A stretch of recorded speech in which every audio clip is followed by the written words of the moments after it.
big plans are in the works for the Crosse Community Theatre. Today, the organization unveiled a first look at its plans for a new theater along the Mississippi River. News 8's Lou Hillman now joins us live in our studio with more. Lou? Well, guys, the community theater says an upgrade is long overdue. In fact, when it moved into its current location back in 1968, it was only supposed to be a temporary home even back then. So almost 44 years later, the organization is asking the community to help it get a new home. This is a look at what the future could hold for the Crosse Community Theatre. A new downtown home with significant upgrades in every area, including 150 more seats. Plans have it located right next to Riverside Center South, on land donated by Don Weber. Every day we dream about what it's going to be like in the new space. Executive Director David Kilpatrick says the project will cost $6.7 million.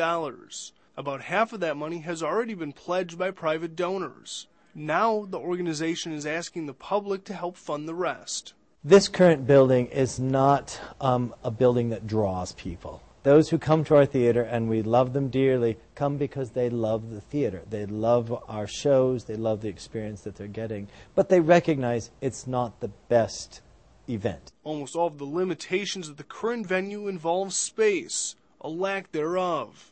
That goes for both the viewing audience and performers. What compounds the space issue is the fact that we don't have any of those sort of auxiliary spaces that most theaters are dealing with. First of all, we have no wing space on either side of the stage. Artistic Director Greg Parmenter says the current layout hinders what can be done on stage. The theater was originally built as a movie house.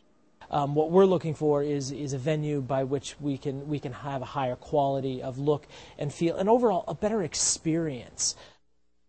Also paving the way for this project to move forward, last March the community theater received tax-exempt status from the state. And without that status, the organization says the property taxes at the new site would take up more than half of its budget, which was just out of the question. Guys? It's a good point. Thanks a lot, Lou. Also, community theater officials say construction on the new venue can't start until a bigger portion of the funding has been raised. And once that happens, the project is expected to take about a year to complete.